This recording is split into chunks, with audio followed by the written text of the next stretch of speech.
Episodio número 2639.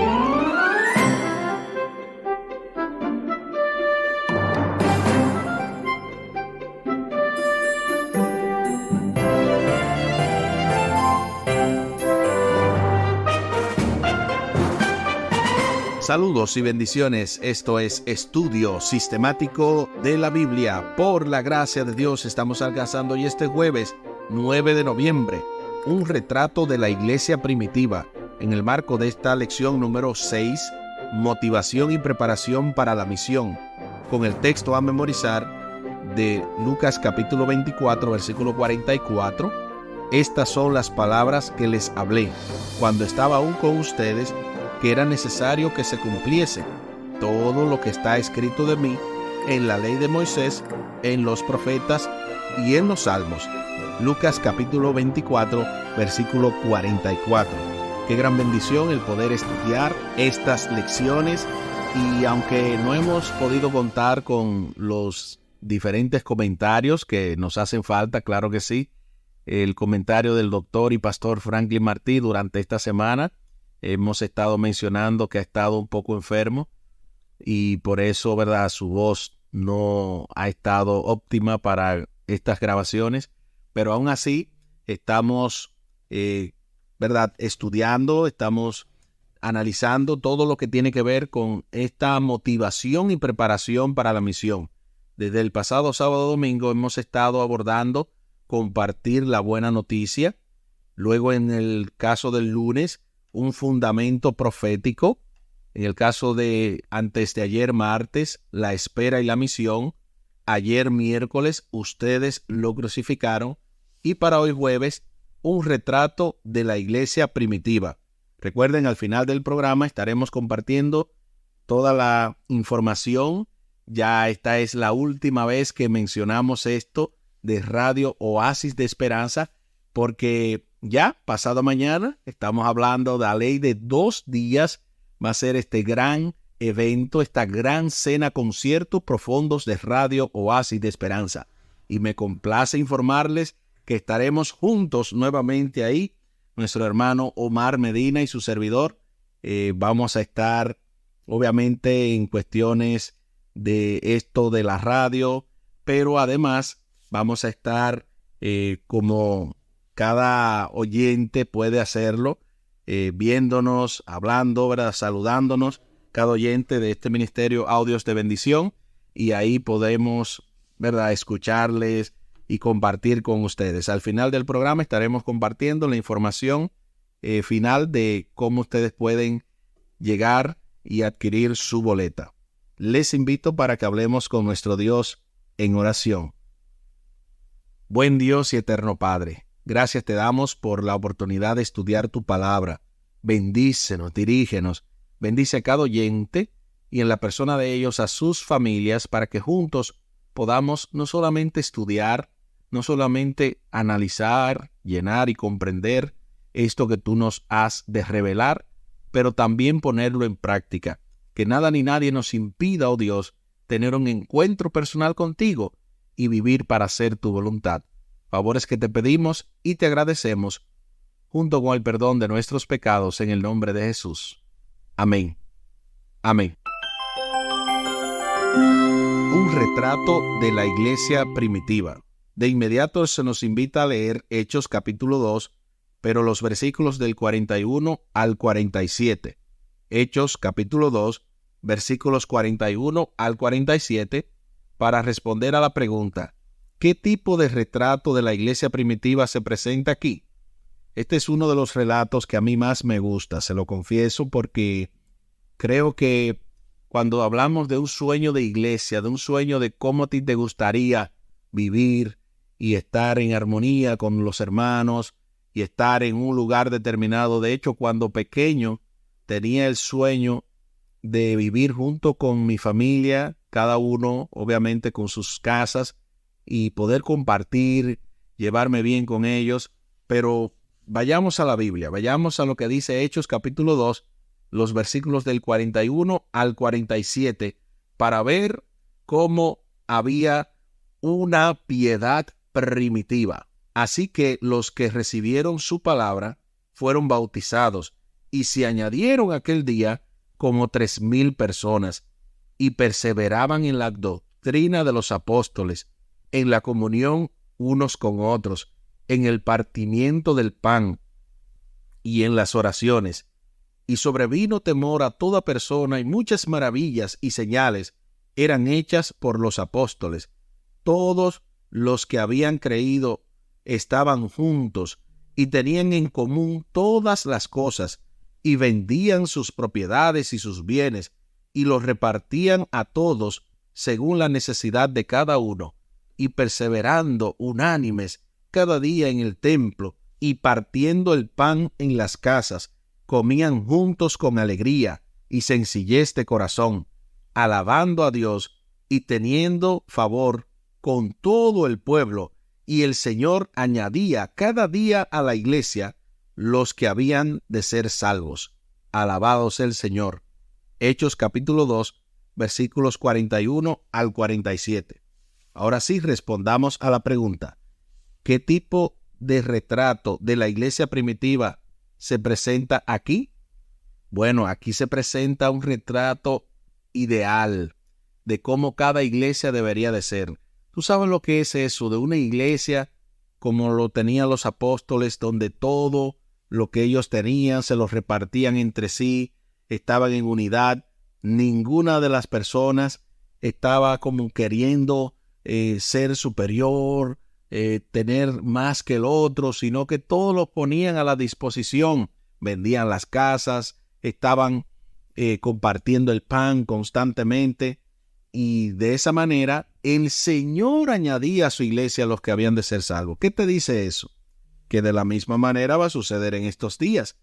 Tú quieres que tu iglesia se llene. Tú quieres que el Señor añada a tu iglesia a los que han de ser salvos. Empieza con la piedad primitiva. Cuando hay personas que ven, wow, pero en esta iglesia todas las necesidades se reparten, aquí está todo el mundo pendiente de todo el mundo, y de esa manera cada uno hace suya la necesidad de otros, entonces automáticamente eso es una iglesia que crece. Es una iglesia que la gente quiere ir de corazón, porque se manifiesta el amor de Dios en los corazones de los creyentes. Hechos capítulo 2 termina con una hermosa imagen de cómo era la iglesia primitiva. Hechos 2:41 dice que los que fueron bautizados se les unieron a ellos.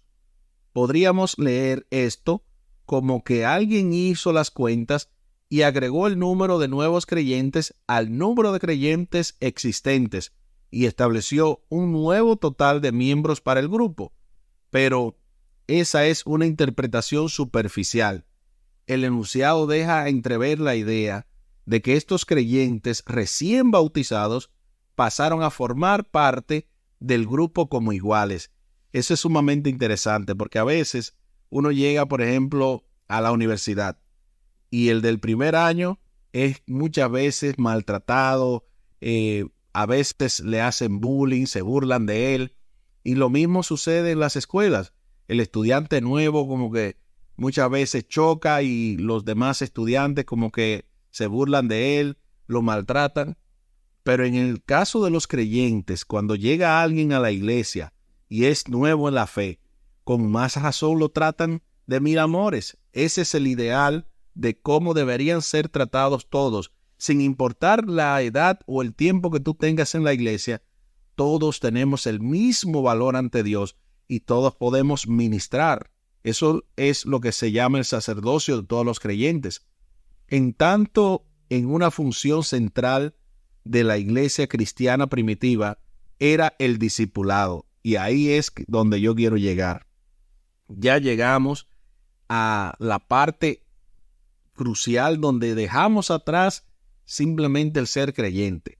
A medida que se añadían nuevos miembros, se les discipulaba de tres maneras. En primer lugar, se les seguía impartiendo la doctrina y la comunión de los apóstoles. O sea, no se soltaba simplemente porque se bautizó. Las palabras doctrina y comunión en este contexto significa literalmente enseñanza y camaradería. La predicación de los apóstoles confrontaba creencias incorrectas y ofrecía nuevas explicaciones para que la gente que vivía esta doctrina la experimentara, pero no les enseñaba cómo hacer en realidad esa nueva verdad en su vida. La aplicación de la verdad a la vida era personal. Se daba mediante el vínculo como parte del grupo. Los nuevos creyentes eran discipulados en forma cuidadosa y determinada, mediante la enseñanza directa, como así también mediante la participación de la vida diaria de los demás creyentes. Todo bajo la supervisión y el liderazgo de los apóstoles, que eran espiritualmente maduros y bien fundados. O sea, aquí no se trata simplemente de soltar a la gente o de darle información por dársela, sino que nos aseguramos de que esa persona reciba realmente la capacitación necesaria para poder discipular a otros. Siempre se ha dicho que la iglesia es un hospital, y me gusta esa ilustración, pero a la vez me gustaría también llevarla a un nivel de universidad. Por ejemplo, cuando tú estás en el último año, es una residencia, y esa residencia implica que tú vas a tratar los pacientes si estás estudiando medicina. Entonces, de la misma manera, tú llegas a la iglesia, llegas al hospital enfermo, muerto en delitos y pecados, pero una vez estás ahí, tú vas a ir a aprender. Es un hospital universidad. Y cuando tú llegas al cierto año, entonces ya de ahí en adelante tú eres un residente y tú empiezas a tratar otros pacientes con la supervisión, obviamente, de los doctores que tienen más tiempo que tú. Así que la idea no es de pacientes literales, sino de que cada uno de nosotros, como creyentes, como miembros del cuerpo de Cristo, somos discípulos de Él y debemos de enseñarle a otros lo que también Dios nos ha mostrado y de esa manera discipular, orientar, ser guías, mentores espirituales, no soltar a esa gente hasta que sean maduros igual que nosotros, o que, mejor aún, que lleguen a una madurez mayor. Es una predicación pobre la que dice a la gente qué hacer, pero no cómo hacerlo. Aunque leamos libros prácticos o escuchemos sermones que expliquen cómo hacer las cosas, no hay nada mejor que ver a la gente en acción y luego imitarla. Pablo lo sabía y ordenó a sus seguidores que lo imitaran a él, así como él había imitado a Jesús. Eso lo dice en 1 Corintios 11:1. 1 Corintios 11:1. Cuando los demás puedan verte a ti y la realidad de tu experiencia con Cristo, eso los impactará a ellos también. Y yo creo que no podemos continuar sin comentar esta cita de que Pablo era un imitador de Jesús y le dijo que lo imitaran a él así como él imitaba a Cristo. ¿Qué tú y yo estamos llamados a hacer en este tiempo? Estamos llamados a dar ejemplo. Estamos llamados a vivir una vida consecuente a la vida de Cristo, a lo que Él nos ha revelado. Y de esa manera, automáticamente podemos decir, sean imitadores de nosotros como nosotros de Cristo. O, como yo digo, lo bueno que ustedes vean en mí es porque Cristo ha obrado en mi corazón. Por lo tanto, imiten las cosas buenas que yo pueda haber hecho imitando a Cristo. Yo lo refiero, o sea, yo nunca me veo como la persona central, pero sí veo que yo tengo que decirle a la gente que en Cristo hay poder, que Él me ha sanado, que Él me ha libertado. Cada uno de los que hemos creído, de lo que hemos aceptado al Señor, tenemos un testimonio que dar. Y para eso usted no tiene que ser teólogo, usted no tiene que ser un profesor de teología, no tiene que ser un erudito, nada de eso. Una vida sencilla, una vida consecuente de amor, de entrega al Maestro, es más poderoso que cualquier argumento que yo te pueda mencionar. Se hacen 2 desafíos finales para terminar.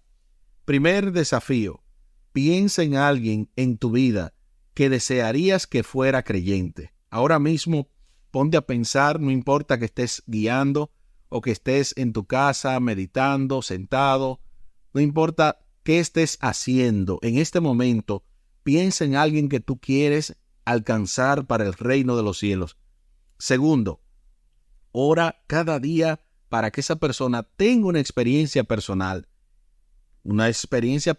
con Cristo, obviamente. Ese es el primer desafío. Segundo desafío es el desafío avanzado. ¿A quién estás discipulando y conduciendo a una relación con Jesús? Busca maneras de guiar a esa persona a la comunión con otros creyentes.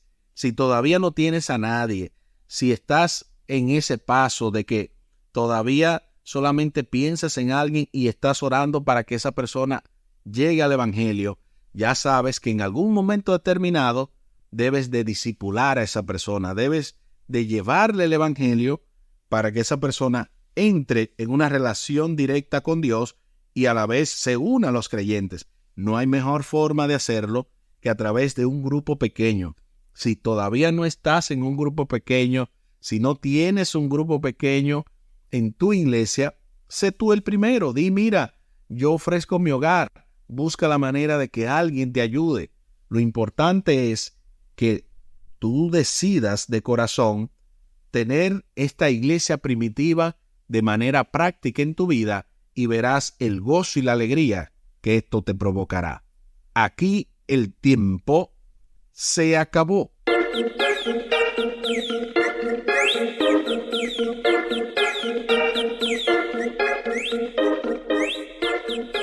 ¿Qué hemos aprendido en el día de hoy? Hemos aprendido que ese retrato de la iglesia primitiva es el retrato que cada uno quisiéramos tener. Yo quisiera tener. Yo no sé tú, pero me imagino que tú también. El hecho de tener una iglesia donde todos sientan las mismas necesidades, tengan un propósito en común de poder ayudarse uno a otro, de verdad que de eso se trata el Evangelio. Les invito para que hablemos con nuestro Dios en oración. Buen Dios y eterno Padre, gracias te damos por la oportunidad de estudiar tu palabra. Bendícenos, dirígenos, bendice a cada oyente y en la persona de ellos a sus familias para que juntos podamos, oh Dios, predicar este Evangelio. Tú ves la necesidad que tenemos de tener todo bajo tus pies, de no considerar nada nuestro, sino que podamos, oh Dios, realmente suplir las necesidades de otros. Ayúdanos primero a suplir la nuestra y la de nuestra familia, y luego también poder ayudar a aquellos que tanto lo necesitan. Sobre todo, ayúdanos a vivir vidas de discipulado, que podamos en nuestra propia vida modelarte a ti, que seas tú, oh Dios, reflejado en nosotros y que de esa manera el mundo pueda ser alcanzado. Favores que te pedimos y te agradecemos por los méritos sagrados de Cristo Jesús. Amén. Amén.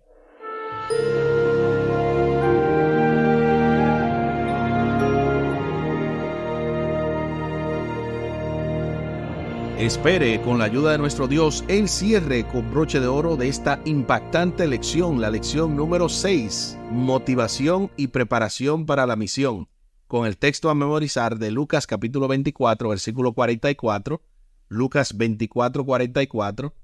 Estas son las palabras que les hablé cuando estaba aún con ustedes, que era necesario que se cumpliese todo lo que está escrito de mí en la ley de Moisés, en los profetas y en los salmos. Lucas capítulo 24, versículo 44. Y tal y como lo había mencionado, pues nuevamente recordamos a todos los que deseen apoyarnos. Recuerden, la radio Oasis de Esperanza está 24/7, transmitiendo el mensaje de salvación, compartiendo vida, aliento e inspiración. Estamos juntos en la misión. Estamos deseosos de que esta emisora pueda seguir creciendo. Queremos comprar un local, queremos irnos a la FM. Son tantas cosas que queremos, pero no lo podemos hacer sin su ayuda. Así que si usted no ha hecho los arreglos para participar de esta gran cena concierto, puede simplemente marcar el 484-403-9612, 484-403-9612, o también el 203-302-0397. 203-302-0397, y así se comunica con nosotros para que de esa manera que podamos hacerle esa reserva de su boleta, de su taquilla. Recuerden, es un concierto profundo, pero también es una cena, así que usted tanto puede ir a escuchar la palabra de Dios por medio de las alabanzas, como también puede ir a degustar esos platillos exquisitos que se estarán dando. Por esa razón, pedimos desde ya que sigan orando. Aquellos que no puedan ir, también pueden donar a la radio. Recuerden, pueden ir a la página principal radiooasisdeesperanza.org, radiooasisdeesperanza.org, y hacer su donativo, sin importar cuánto sea, será bien apreciado. Muchísimas gracias por la fina gentileza de la atención dispensada. Estuvo con ustedes Tomás Polanco. Un día más para la esperanza, un día menos para el dolor. Que Dios les bendiga. Ánimo contra el miedo. Hay paz. Hay paz.